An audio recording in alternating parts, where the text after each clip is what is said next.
everyone, this is Johnny, and welcome to episode 74 of the Travel Like a Boss podcast. I'm here with the owner of KohSpace in Koh Phangan, Charlie. Hey, welcome to the show. Thanks, Johnny. Thanks for having me. We are so excited to announce an opportunity for everyone that I wish had existed when I first got into this kind of digital nomad lifestyle, this location-dependent lifestyle. And for you lucky listeners, really, it's really going to change your life.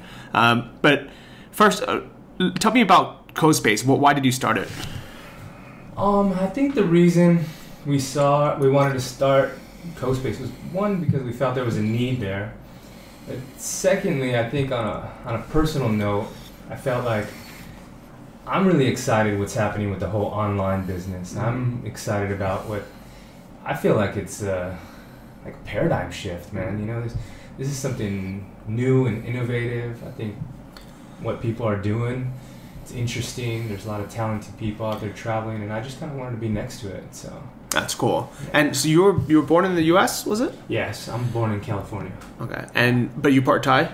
My father's Thai, and my mother's from Mexico. All right. So that's the perfect combination for spicy food. Yeah, for spicy food. But it's awesome that you're able to actually have a business in Thailand. You can speak some Thai. You have your citizenship here. Yeah. And it makes it. I wish I had that. Yeah.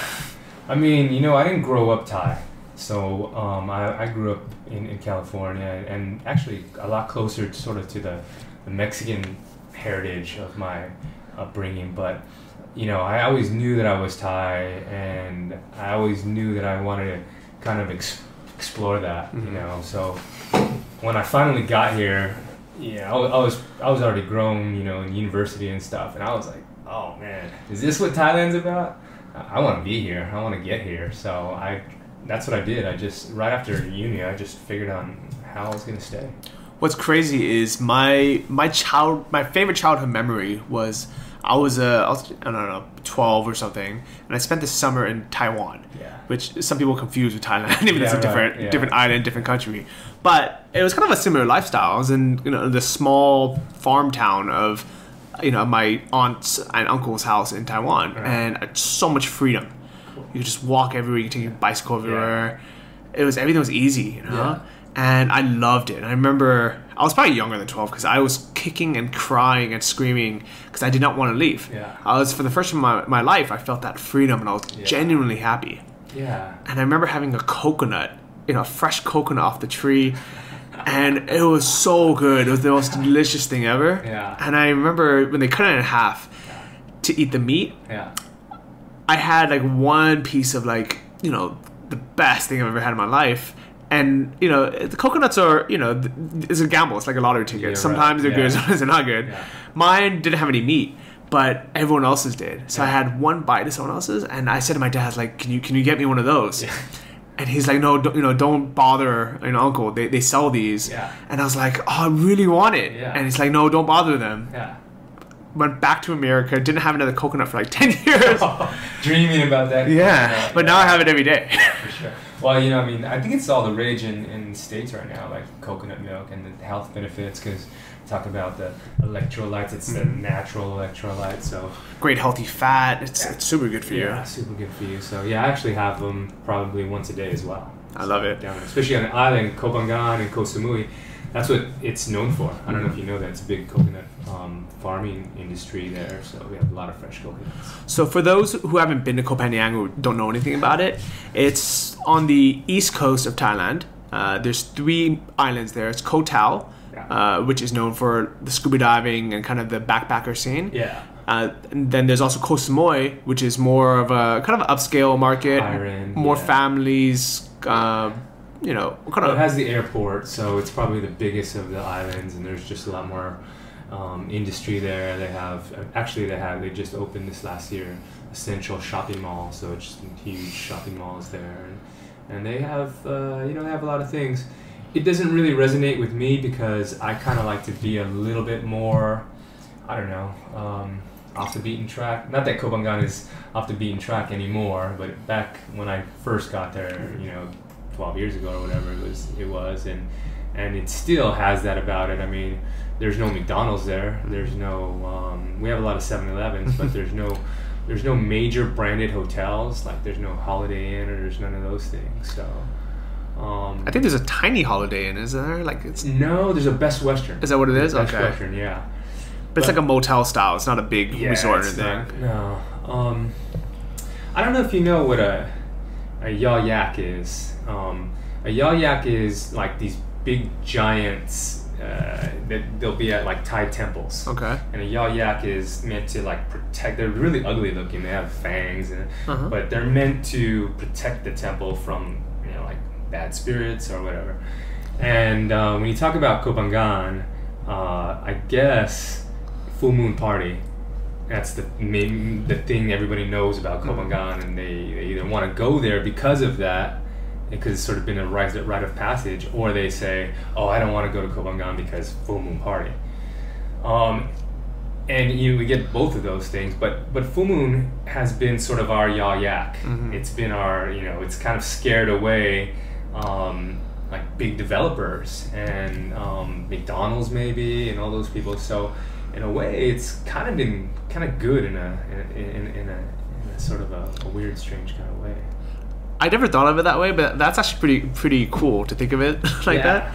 And I can see why like the bigger developers haven't gone in, because to them it's kind of like, well, a ton of people come for this hedonistic party, and it's an awesome party if you're in your 20s and you want to go to the best party in the world on the beach. Go to the full moon party, and I personally like it. I really enjoy it. I've been a bunch of times. Well, I mean, if you've ever been and you've experienced, amazing.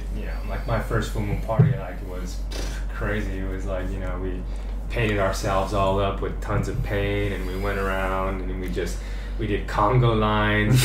You party till the sun comes up. It's an amazing thing on the beach. But I mean, over the years, it's got a sort of a bad name to it, because the local people, they don't have enough security there, for one thing. And the U.S. government got involved with the Full Moon Party about 10 years ago. And they came over and they made all these recommendations to the local government in Kopangan. And they said, look, you guys got to change this. There's just way too many psychedelic drugs here. There's way too much marijuana. So they kind of like, they kind of painted that with a evil paintbrush. And then they said, yeah, but alcohol is cool. Yeah. And then the Thais were like, okay. And then they went like full bore with the alcohol. And they started selling alcohol in buckets. Oh, so it wasn't in buckets before that? It wasn't in buckets. It was because of the U.S. government. Yeah, they got involved. I wonder who the first person to decide to use buckets was. You know what? That's probably a good question. That I never thought about, and I don't really know where that kind of comes from. But they really started pushing the buckets, and that really changed the party. Because before that, the party was like more of a, I don't know, it had more of like an old 60s hippie vibe, I guess. Vibe, everyone was kind of tripping, and then it went from that to like full like rage, and it got a lot more aggressive, and it's still cool, but like you go to the full moon party between 2 o'clock and 5 in the morning, and it's like a freaking disaster zone. And it's insane. You need to get out. But here's a tip for everyone, especially if you're like, let's say you want to go to the best party in the world, but you don't want too much craziness. What I would suggest is get there 2 days early. And go to the parties the night before. Well, man, that's a big tip. That's what locals do. Like, you party like 2 or 3 days before full moon, and it's awesome. It's the best. You could just let loose. It's the same venue. It's the same DJs. It's the same everything. Right? Same moon.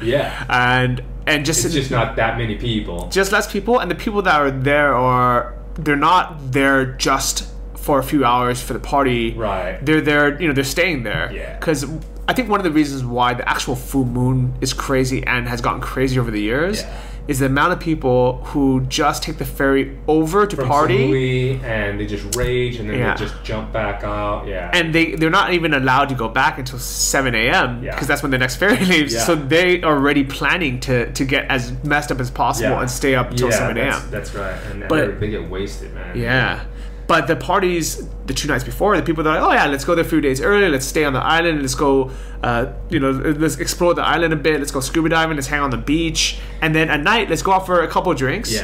But once they get there, they're like, oh wow, this is so fun. That's cool. Yeah, you know, you got this show, Travel Like a Boss. We should start another one, like Party Like a Pro, because that's exactly what a professional party guy does. You know, he doesn't get right in the middle of full moon party and go nuts, because there's just way too many elements, way too many variables there. But what he'll do is, like, some guys will come, they won't even go to the full moon party until 5 in the morning. Okay. Get this, right? So you get there 5 in the morning, it's nighttime. It's, you know, you still got the kind of vibe. Anybody who is like totally wasted is like dust now, right?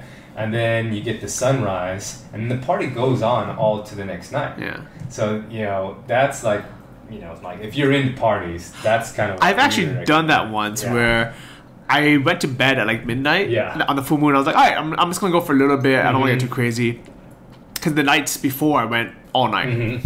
And I went to sleep at midnight, and then at about like 5:30 in the morning, I woke up. I was like, you know what? Let me go watch the sunrise. Yeah. And it was beautiful. And there's people there hanging out, still dancing. And then I was clean because I showered and I slept. And it was so weird, but it was a very enjoyable experience. Yeah, I mean, I tell people to do that, but anybody who's been to, like, who's there for the first time, there's just no way they could sleep through that, you know? There's no way they can sleep knowing that there's freaking thousands of people out there just getting their rage on. Yeah. But what's nice about Koh Phangan is you have this awesome world-class party every single month. Every month, yeah. But you also have this giant island where kind of the rest of it is very, very secluded. Exactly. I mean, there's a couple of things. I mean, we're talking about a secluded island. You got, as soon as party people leave, which they just leave that, most of them, probably 80% leave that night or that next morning. But the majority of the people are only sticking around for 3 days that are like the full party full moon guys. The rest of the whole month, the island is like, we got the island to ourselves, which is awesome, because it's just like, if we had that party there and it was like all the time, that would just make us go insane. Yeah. But you got it for 3 days where it's really kind of like full intense, and then everybody takes off, and then it's like quiet again, and you kind of get, you know, you get your island back. But, you know, you also got to remember that Full Moon Beach is about a 700-meter beach.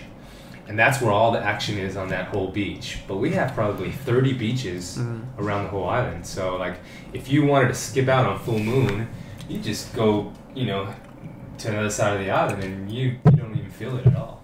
Yeah, so definitely 100%. I like that it's there, and you can go to it if you want to. And if you want to avoid it, you can.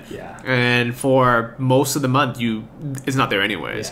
But there's also a big kind of yoga and health scene on Koh Phangan as well. Yeah, that's right. I mean, if you think about it, like the yin and yang symbol, that's kind of the way I look at Koh Phangan, because on one side it is like full business and party and all that. That's sort of the yang part, and then the yin is the yoga that they have, and they have a lot of people don't know, they have one of the best vipassana places for silent meditation there. I actually heard that. I did the vipassana I think in Saratani, for 10 days. I don't think I've ever talked about this on the podcast, but I went on a 10-day silent meditation, which for me is silent meditation, man. Very different. I talk. You guys know I talk a lot. 10 days, didn't talk to anyone. Didn't read, didn't listen to music, didn't do anything for 10 days. And how did it affect you? It changed my life. It really did. Sure. One of my goals is actually to be able to have my businesses so passive and so automated that I can leave again for 10 days and not worry about it.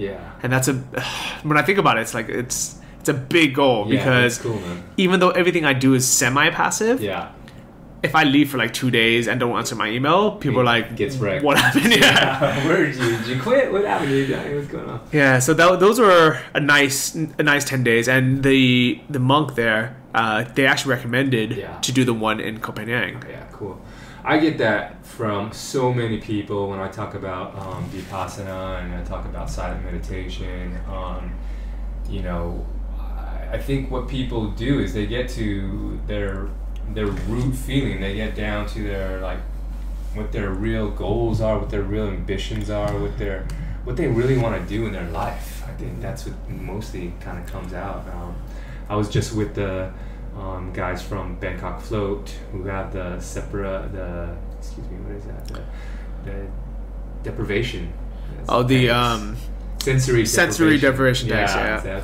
And he said the same thing. He said he was in up here in Chiang Mai, actually, at Vipassana, and during that time he figured out what he really wanted to do in his life, and he was going in a totally other direction. He was a programmer. He was working for a hospital doing their software, and then he just decided that from that he kind of felt his heart or whatever, he got to his nitty gritty, and then he changed the direction of his life, and he went and he started doing that. And I think that's key, man, especially for if you're younger, and you want to really figure out like which direction to go in your life. It's key to do something like that, because had I known to do that at a real younger, a lot younger age, I don't know, maybe I would have still been on this same path. I'm pretty comfortable where I am, but it just gives you perspective. I think most people don't ever have 10 days to think. Well, I think they don't think they do. Yeah. But I think in actuality, everybody does. It's really worth it. I think so. And the thing is, I mean, technically, you can do a lot of this soul searching at home by yourself. And actually, the first time I heard about it, I was like, oh, why can't you just do it in your backyard, right? And technically, I guess you could do a lot of it. Yeah. But it's so different when you're there. Yeah. You have 30 or 50 other people also in silence. Yeah. The little things that they had you do, my favorite was the chores. All right. Where mine was to rake leaves. Right, yeah. And I got so much out of that, to be honest. Just, spending 2 hours a day doing some kind of manual labor and having time to either think about nothing or to kind of just... So I actually kind of cheated a little bit. Yeah. You're supposed to think about nothing. You're supposed to... Well, I think you're supposed to... Yeah, you're supposed to be mindful of what you're doing, right? So that's kind of the same thing of thinking of nothing, but like you're right.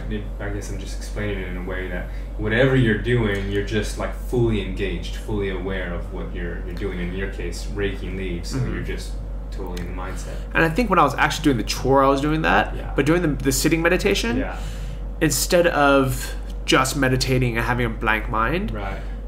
I did that for the first 3 days, and I actually got a lot out of it. So that I actually do recommend people do. Yeah. But after about 3, 4, 5 days, I was like, okay, I've gotten like 80% of the benefit. What else can I do with this time? Yeah.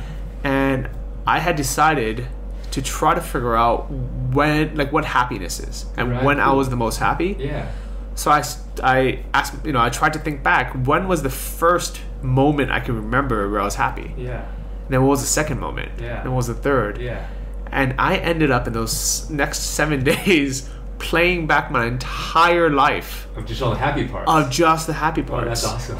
That must have been pretty funny then. And it was good. Yeah. But one of the things I learned from it was it was very easy to remember the the bad moments where you were like angry. Oh, wait a minute. So you thought of the happy parts. But things would creep up, right? Oh, so okay. And then you have to tell your brain like, okay, forget that. Go back to the happy parts. Yes, I want to stay in the happy side. Because you can't just think of the happy moments. You have to think of like all life events. Where was I this year? What was I doing? Together, right? Yeah. And the moments that I was angry or unhappy, man, I can play it back vividly, like a 3D movie, like it was yesterday. Yeah. The stupidest things too, like the lady who took my parking spot. Yeah, that's the thing that just pissed you off. And that we had this argument, and it just went out of control. Yeah, and I'm like, why? Like, why do I even remember that? Nothing happened from it.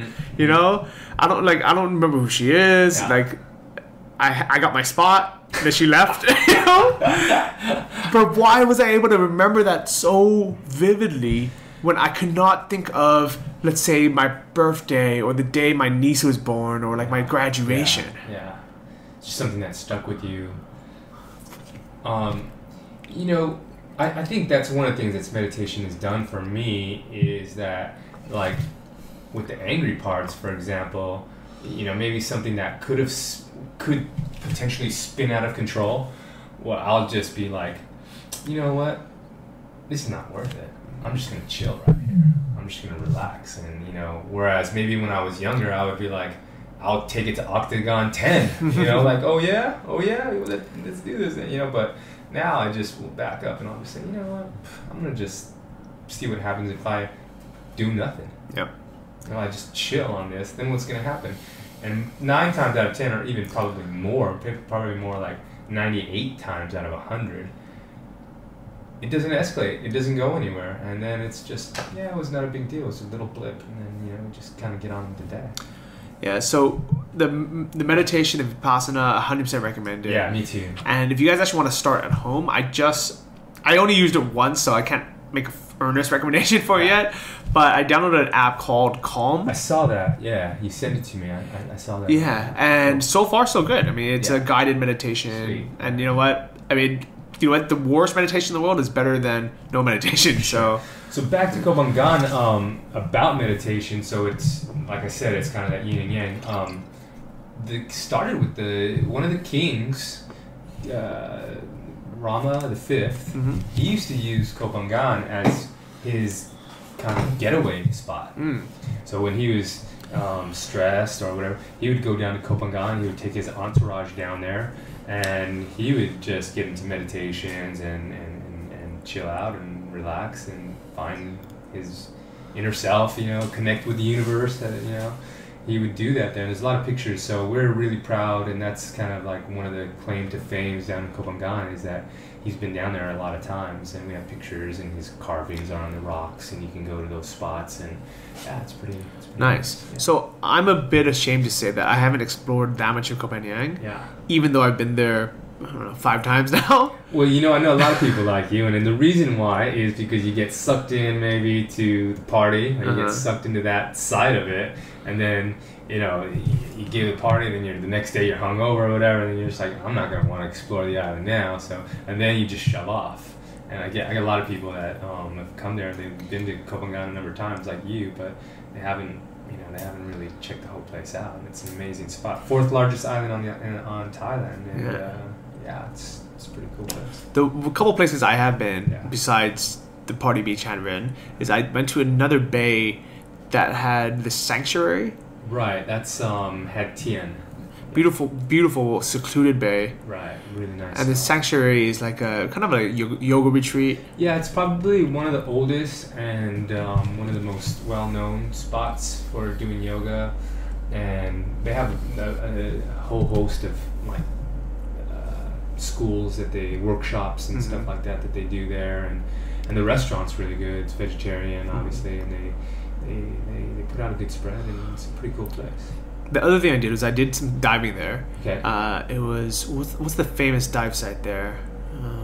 Sail Rock. Sail Rock. Yeah, that's awesome. I was just there just before I came up. I went and I did a Sail Rock. I was trying to, because it's a breeding or a passing spot for the whale sharks. Yeah. So I anytime the whale sharks are like in around, town, you're like, okay, hop on the boat. I'm going. That's actually the trick to seeing whale sharks is don't try to be the first one to find it. Because whale sharks kind of stick around for a few days, sometimes a few weeks. Yeah. I guess, you know, if you want to go diving anyways, just go and maybe get lucky. Yeah. But most people, the way they see it is someone else accidentally sees it, and then you sign up the very next day and say, "Let's take me to the same place." Yeah, exactly.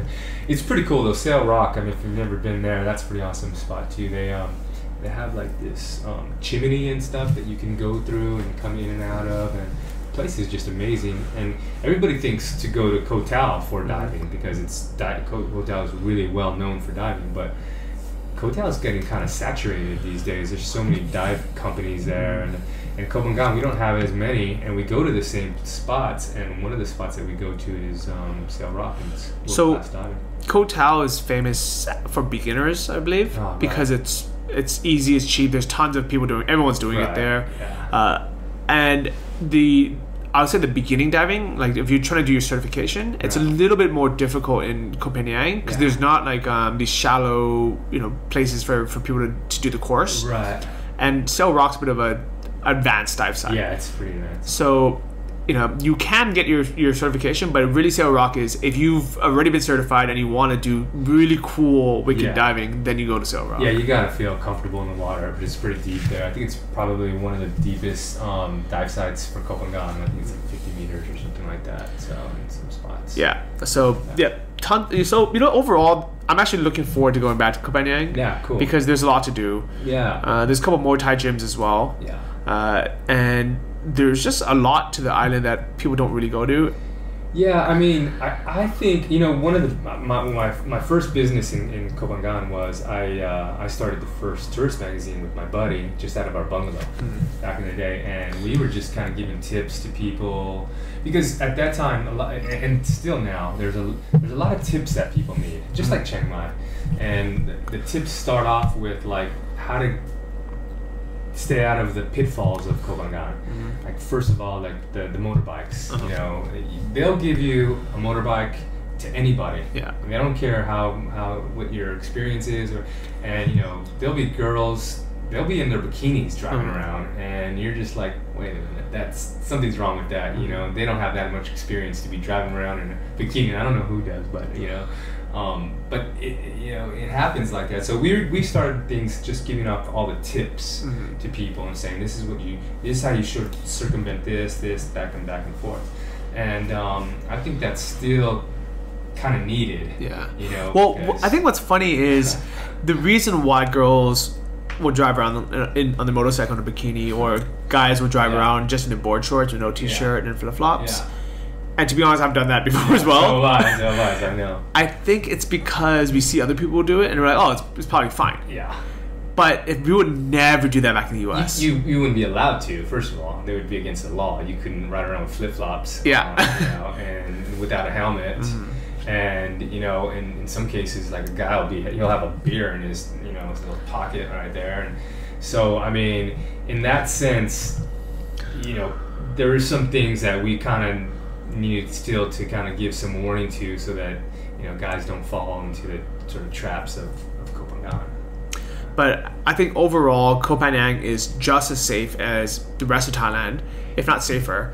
And if you're just living a normal life and not getting blackout drunk. Yeah, I mean, you get it. Thailand is, you got to be really self-aware and you got to be self-responsible. That's what I tell people. I mean, you don't have a big safety net like you do in other places. So you can't expect to just go get wasted. You can do this anywhere, and then and just let it all hang loose, and then not expect that something bad is going to happen your way. So if you're responsible and you're kind of like aware, man, it's a great place. It's an awesome. The people who get in trouble there are kind of dingbats who just just think like, oh, Thailand's so free, I'm just gonna do whatever the hell I want. Yeah. And then they get into like major problems. Yeah. But what I'm really happy is that there's gonna be now this co-working scene in Koh Phangan, and the digital nomad scene that never existed. This is the first co-working space in Koh Phangan. Right. And there's been a lot of people who have been wanting Koh Phangan to be a hub for digital nomads. Yeah. But there just wasn't the infrastructure for it, and there wasn't enough people there. But it's happening now. Right. I threw it out on Facebook about 6 months ago, and I just said, hey, what if I open this? Yeah. What would be the response? And I got so many responses and likes on that post, and so many private messages saying, man, do it, and I want to invest, and I want to be a part of it. And so then we knew we were on the right track, So we built it, and we came out of the gate straight away during high season, and we've been like, we were slam packed. And then since then, now we're at low season, so it's kind of slowed down. But we're trying to modify it. We're trying to tweak it. We're trying to, find the best way to go forward and listen to people and see like what the feedback is. I think that's what I like about you and KohSpace so much, is that you're listening to people. You're kind of building it for the people. Yeah. For the nomads, and not just having it just be a business. Yeah. Because you have. So I actually didn't know this about you. I thought you were just the owner of KohSpace. Right. And this was like you're doing it, just for your primary business. But this is actually not even your primary business. This is more of almost like a hobby that you enjoy. Yeah, I mean, I got other businesses that are, you know, paying the bills and I'm a part of, and are sort of more of the things that I do. But KohSpace, like I said before, it's more on the personal level. It's more that I just kind of want to be around this action. I want to be around because there's a good vibe with the online stuff and what's happening, and I like that. There's some good energy around that. So I'm not even doing drop shipping business or any other business like that, but I'm around a lot of drop shippers down there in Koh Phangan, and I'm around SEO guys, and I'm around content managers and all these guys that are doing all this, and I like to hear about it, you know. And I also they add to the businesses that I am doing. So, you know, I mean, because the internet, man, it's changing the world. So everybody who has a business is on the internet now, and so, you know, just hanging around, listening to those guys, I can get some tips on how to do my business better. So yeah, that's been pretty cool. So I think for a lot of people listening, they're wondering, what is this big announcement that we're gonna make? Yeah. And I want you guys kind of just think for a second how cool it would be to live on a tropical island like Koh Phangan, have access to, you know, mentors and kind of guidance and other people, you know, helping you through whatever you're working on, whether it be, you know, whatever business you're doing, but also have everything set up. You know, have a place to stay, have food included, you know, have this network of other people doing it as well. And it would be worth a lot, you know, and I really think people get a lot out of it.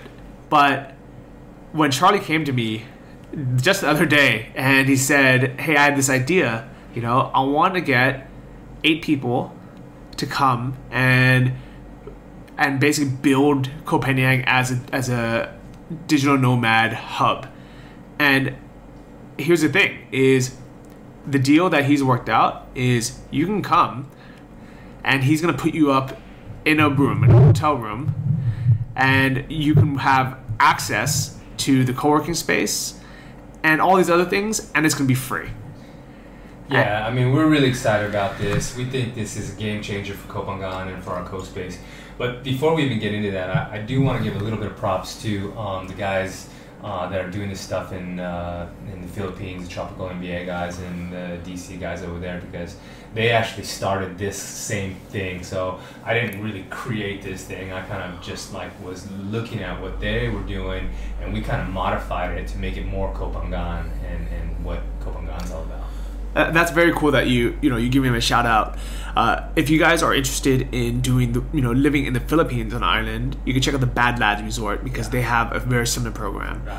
But this is gonna be the first time ever in Thailand. Yeah, and I think it's totally different too, because Koh Phangan, man, it's a unique island, and I think there's a lot of action there, and I think there's a lot of if you want to, the lifestyle, the quality of life, I think is the key there. I think that's what you're gonna get.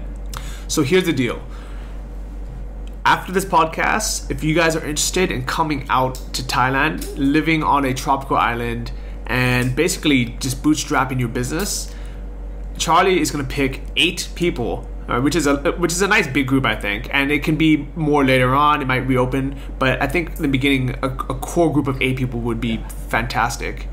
And he's going to put you up in a resort, all right, and you're going to be assigned to that resort. So in exchange of you getting free accommodation, free membership to the co-working space, access to this group, and all you have to do is work 3 hours a day, 6 days a week. Yeah. And you're going to be responsible for their social media, some of their marketing, and you want to explain a little bit more about it? Yeah, I mean, well, that's the key. I think we're trying to fill a gap here, and most of the resorts there, they've been in existence for the last 15, 20 years, but what they don't really know about is how to compete with what's going on the internet.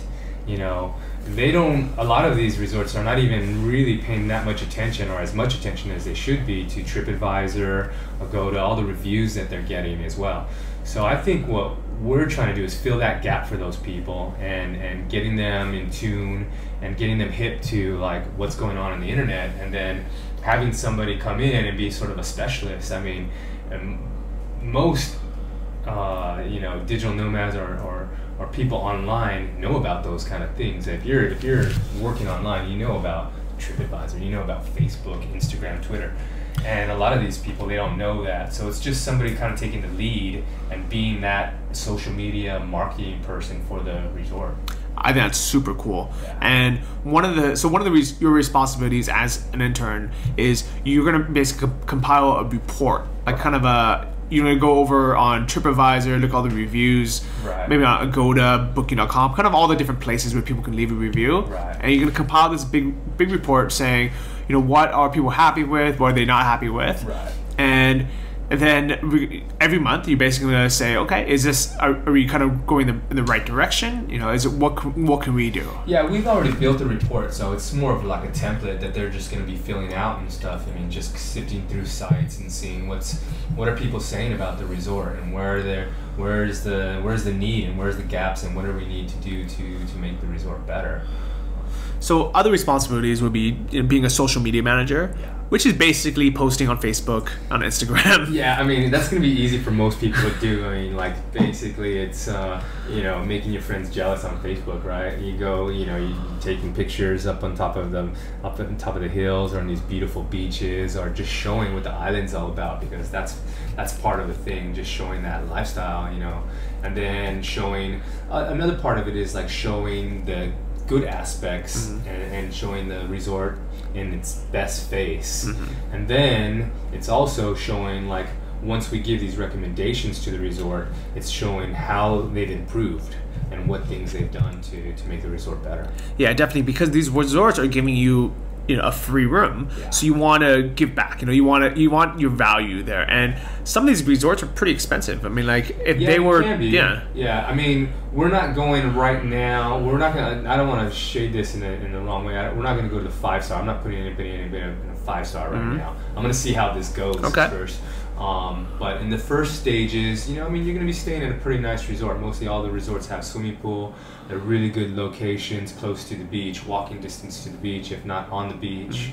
Mm-hmm. So I mean, they're gonna be cool. I mean, even if you were in a hut on Koh Phangan, you would enjoy it. Oh man, if you were just in a bungalow in Koh Phangan, you spend most of the time outside anyways. Yeah. So you just kind of use that for sleeping. But I like what you said when you started this thing. Like, had you had something like this, mm-hmm. Same for me. Had I had something like this when I started, I would have jumped at the chance, because, you basically have your needs, your basic needs taken care of. So you don't have to worry now about paying your rent. You don't have to worry about paying for your food and doing your laundry. That's taking that part of the equation's taken out. We didn't even mention that. So yeah. Charlie's not only gonna put you up in a room at a resort. Yeah. Not only are you gonna get a co-working space membership, yeah. which is normally a couple $100. Yeah. He's also going to feed you. He's going to provide breakfast and lunch every day. Yeah. And as well as give you laundry service, so you don't have to do that. I thought you were going to say that Charlie was going to do the laundry. Hell no, I ain't doing no laundry. No, but yeah, we'll get your laundry done as well. That's a part of it too, because you know what I mean. You don't want to spend that time. I think people's time's more valuable than having them spend time doing their laundry. I think it'd be more useful for them to be, working on the online stuff. I think that's very close, very, very generous. So your responsibilities, if you apply for this internship, is 6 days a week, so Monday through Saturday. Mm-hmm. Work 3 hours. Yeah. And which really isn't that much time, because what that does is that gives you the rest of the day to work on your business. Yeah. Whatever your business is. And they're working at the KohSpace. Uh-huh. So that's pretty awesome too, because like KohSpace is a pretty nice place to work at. If you check it out online, I mean, it's a pretty proper office. So they'll be putting in those 3 hours. Sometimes they're on a shift, or sometimes they're not, like keeping KohSpace open. We have other people working there, but that might be a part of the duties as well. Yeah, so it sounds like, maybe all of you guys will come in the mornings, or sometimes half of you come in the afternoons. Right. Just to always kind of keep the place busy, always have, because, you try to build a community, and that's really what it is. Yeah, and that's why we're looking for the 8 people that we're looking for is they have to have a certain responsibility to themselves. They have to have a certain sort of confidence, and they have to have a certain awareness. So let's say technical skill wise, yeah. What are the must-haves and what would the nice-to-haves be? Yeah, I didn't want to pinpoint exactly one thing, because I think there's a lot of talented people out there that bring a lot to the table. So I think to start off with, it's nice to have a bit of a variety. Mm-hmm. So I just think as long as they can do the basic things like what we're talking about, which most people can do, but if somebody has a specialty, like they're very good at SEO, or they're very good at videography or photography or something, that also could come into play when we kind of make our selection. Well, one thing I think that would be actually really cool is you have these 8 people and they all have different skills. Right. They can kind of teach each other. Sure. They can guide each other. Yeah, I mean, that's kind of how KohSpace works anyways. I mean, we get people in there all the time that either are teaching each other the skills, or they're like they're working with each other, they're working for each other. Like, we had a guy in there that was doing animation, and then he started like meeting the other people, and then so he started doing animation for some of the other folks in there. So that's just kind of the dynamics of how KohSpace works. I can definitely see that. So I put up a kind of a sample schedule on the page that I'm going to tell you guys about in a second, on what your life would kind of be like. Yeah. And so basically, if you guys if you guys are early birds and want to wake up and go to the beach, you guys can. Go there at 7 or 8, go for a run on the beach, go for a swim, whatever you want. And you guys can start at, let's say if you're the morning shift, you can start at 9 o'clock. All right, you have breakfast is included, and you can meet with everyone for, let's say, like a quick 20-minute meeting. You guys can all talk about like a briefing. Yeah. Like today, let's focus on writing a blog post about activities on the island. Right. So let's talk about let's write a blog post about scuba diving, right, or yoga, whatever it is. Right. Or maybe there's some event like one of the things that's coming up. I'm gonna give a little plug here while I can. In October 27th of this year. October 27th to 31st, November 1st, we're having a very big event with beach volleyball. We're teaming up with the FIVB, which is the governing body of all beach volleyball. We're teaming up with them, and we're running an event that's like for amateurs. So if you have ever had an interest in beach volleyball, or you've ever played in high school and you want to get into it, man, this is the time. This is a really cool event, because what you do is you practice with the pros. You get a lot of training, get a lot of reps, and you just really learn the game. And then at the end, there's a tournament. So they run sort of more of a competition, and it's just a really cool time. So that event is on October 27th, and you can find that on either my page or Johnny's page later. We'll give some plugs for that. Okay, nice. So I mean, can you kind of just briefly go over like what are they going to be writing about? Like, what's a typical responsibilities for a day going to be? Yeah, I mean, well, after we get that report done, and then we're going to use that report as sort of the map of what we want, the direction of how to promote the resort. So once we get that report, we're going to say, okay, this is what we need to do, and this is where we're going to start working on with the resort, and then working on the things that they need to do, and then start blogging and posting and pictures of the things that they're making recommendations for, they're making improvements on. Okay, that's really cool. And it'd be very helpful if you guys know like basics of like SEO or basics of video editing. Yeah. But these are things that you can kind of learn. You can learn. It's not like, I expect everybody to come here being like SEO geniuses or anything like that. I mean, a lot of the stuff, we're gonna teach you, or we're gonna have somebody there that does that. Okay, cool. And like we'd say, like photography, they're gonna have to take some photos. Yeah.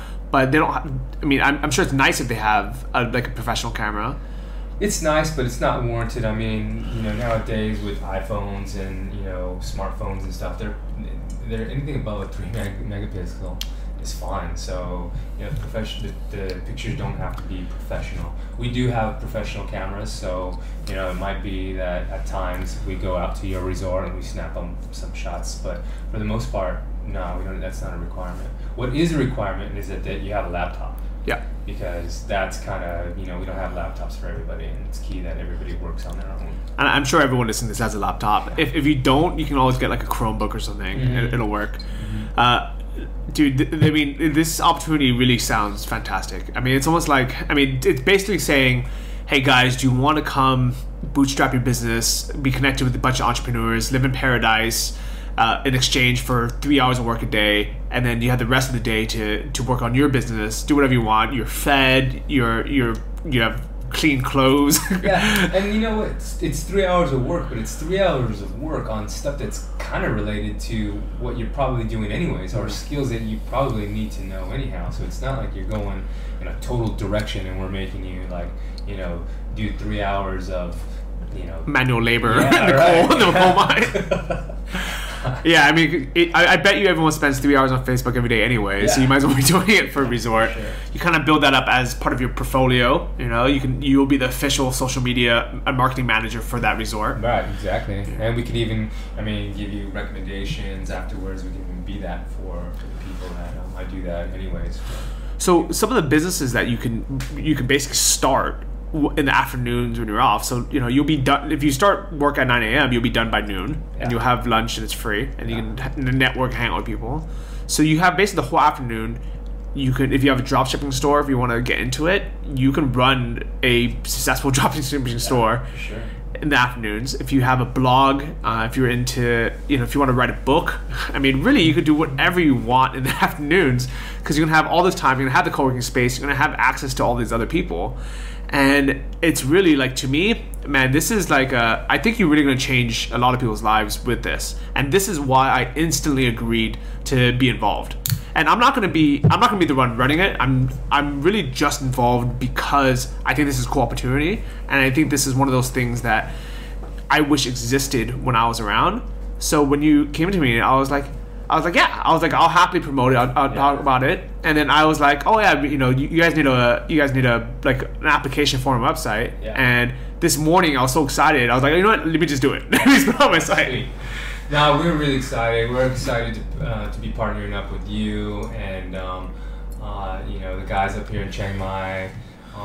Dan O'Donnell's also expressed some interest, and we hope he comes on board with it too, because I think the two of you guys are, and I've already told you guys this, I think you guys are kind of leading the charge up here in Chiang Mai, and so that's the reason I wanted to come up and meet with you guys, and I just had a gut instinct about meeting you guys and bringing you on board with this, and right when I told you, you just kind of lit up and you were like, yeah, this is it's cool. Because it's no brainer. Like, if you said that you're going to charge these guys, let's say, like, a couple $100 a month to do it, it would still be a good value. Like, because that's what they would pay for rent anyways. Right. And now they have the co-working space, they have the the network people, but the fact that it's going to be free for them, really, there's no reason not to do it. Right.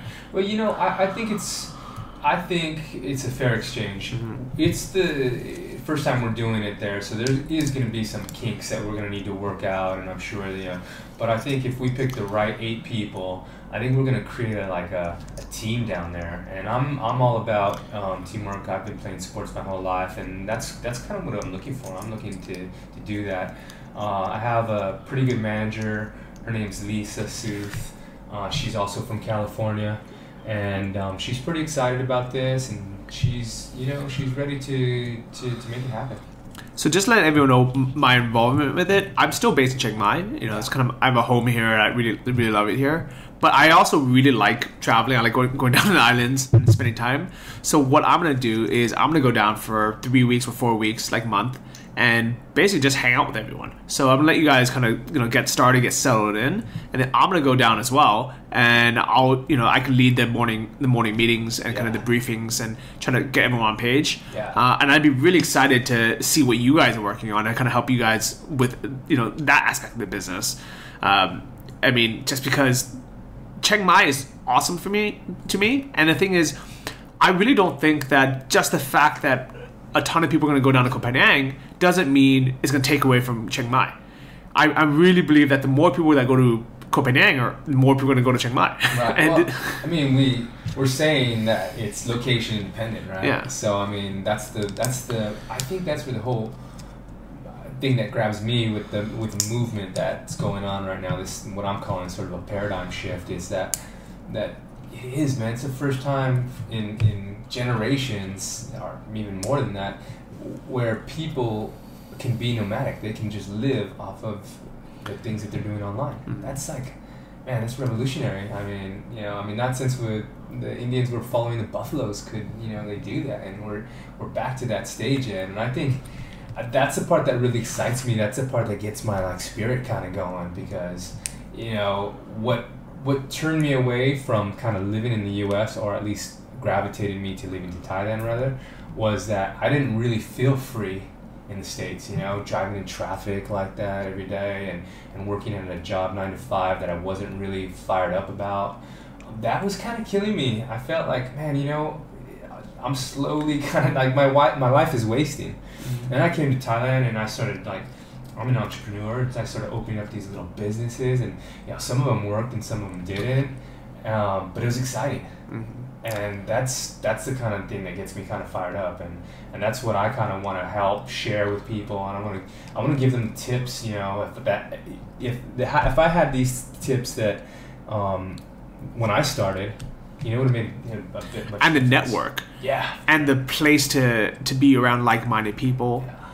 Man, it's gonna be fun. I mean, like I promise you, all 8 of you are gonna have the best time of your life. And I like the fact that there's gonna be multiple spots, not just one person, because to be honest, I think that was the biggest downside of some of the other internships in other places, where it's just one guy at a resort and he's kind of bored, But the fact that you have 8 of you, and then you're not working out of your room in your resort, you can work out of the co-working space. Well, no, the thing is, we want them to work out of the co-working space, because I mean that kind of just that lends to them working together. That I'm really into like building a team on this one, so at least for those 3 hours a day, the expectation is that they're coming in and that they're working in a group, and that everybody is like doing the best they can, trying to put their their input in and trying to make it happen, and lend a hand where they can, and giving people tips and stuff like that. And it's cool because it's not there's no competition. No, it's cooperation. It's obviously exactly opposite. We're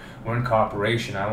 If somebody has a skill that another guy doesn't have, I want him to kind of and that guy's interested in learning it, and I want him to be able to share that with him and teach him. And you guys can help each other in your other businesses, whatever that's going to be. I mean, in 6 months, you can make a huge business. I mean, pretty much if you take any kind of platform and you're like, okay, I'm going to dedicate the next 6 months because I have no worries. I have no bills to pay. Yeah. I have nowhere to be. I'm here. I have a place to work. I have internet. I have friends that can help me. Yeah. I'm going to make 5 dropshipping stores. You probably could. Yeah. If you wanted to build an empire of something else, you can basically do whatever you want. You can easily write a book in 6 months.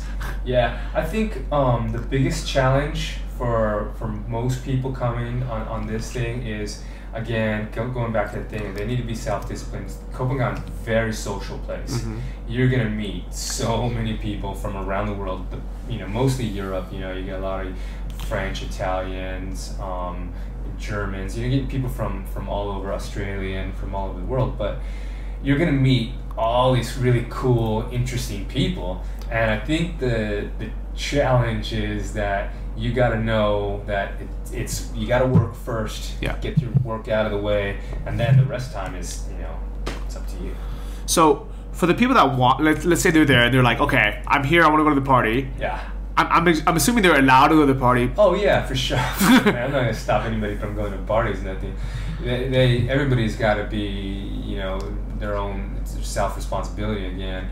But we'll give them tips on what we would do, what we wouldn't do, mm-hmm. and then kind of let them how to be safe. Yeah, there's just some basic stuff that maybe most people, I think most common sense, with people with a lot of common sense will know. And hopefully that will be the 8 that we have. But, there's some people that, maybe they need to get a couple of tips on how to deal with sort of the Thai party side. Okay. Yeah. I like it. And, my tips were, what we said earlier, just go for the nights before. Yeah. You'll have the best time of your life. It won't be too crazy. You can be in bed by 2 o'clock and be able to work the next day, and you won't be too yeah. too bad. I mean, that's kind of how we want. I don't want to put a strict thing. I want them to go out and enjoy themselves and have fun and experience it all. But at the same time, if somebody gets on a party train and they're just not making it to the meetings in the morning, and then that's yeah, because this is still an internship, it's still a job, it's still something I gotta take seriously, and it's a commitment. It's a 6-month commitment. Sure. Yeah. What made you decide on 6 months? Well, I think we have a window right now, from June until December. It's not the busiest time of the year, so we have we have the resorts. It's easy for us to go into the resorts and say, look, man, let us come in and let us prove ourselves that we can do something and we can make this happen and we can make a win for the resort. So we think we have that 6 months, but not that everybody's going to come in 6 months, because maybe a guy we don't get all 8 until maybe a month into the thing, so maybe they're only working 5 months, but the window there is really from June until December. Okay, so it's basically from now that you listen to this until December. Right. Okay. And then we'll keep you guys posted, and then we'll see if we open up another window at another period of time. It depends really. This is sort of like a social experiment in a way, right? And you know what? If whatever excuses you guys have right now, if you're not 100% happy at your job, you don't have, if this is your opportunity, I really, really believe so. Yeah, I mean, you could do something like this on your own, right? You could just pack up and take off and go, but you wouldn't have this community. Yeah. You wouldn't have. We're kind of giving a safety net to start off with, man. And then my sort of commitment to this is that I want to be able to build relationship with all 8 of these people and give them all the tips that I've learned over the years. Some ways, some of them good and some bad, but I just want to pass that. That's what I want to do. And I'm excited to come down to you and kind of just give my tips as well. Yeah. And whatever you guys need help with, I always try to help as many people as I can. Yeah. And I'm really excited. I'm actually coming out with my own membership course.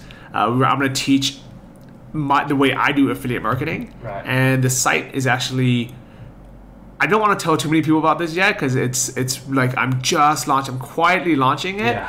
But because you guys are kind of avid listeners, I want you guys to kind of get in early. It's going to be it's earnestaffiliate.com, and it's just launched today. Cool. And it's going to be one of those things where I'm not really going to promote it until I have 100 members in there that have gone through the whole thing and have told me, because what I'm going to try to do is I'm going to try to work kind of personally and one-on-one with every single person who joins now.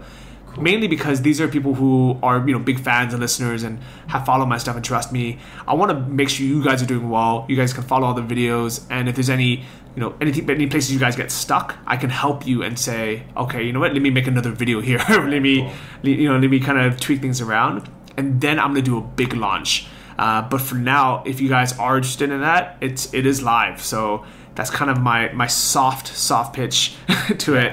But these are just one of those things that you guys can work on in your free time in the afternoons. So regardless of what you're doing, what your business is, if you're a copywriter, an author, an affiliate marketer, a dropshipper,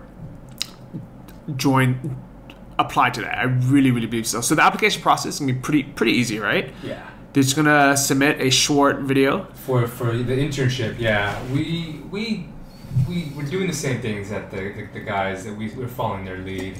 Over at DC and the Tropical MBA guys. We just want to do a video. We feel like a video, we could kind of get a sense of who the people are, and then we have a little bit of a criteria that we're asking them to their name and kind of the basic stuff, but then also to kind of get a feel of who you are.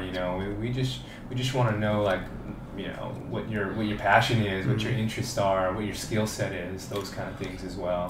And how soon would you like people to start coming? How soon are you going to start picking these 8 people? We've already set things up with the resorts, so we're raring to go. I mean, as soon as I get back, I'm going to sit down with Lisa and we're going to start kind of putting our game plan together. Nice. So we're pretty ready. I think, once this goes out, we're gonna put the ad out, and then people can start sending their videos right away. You know what?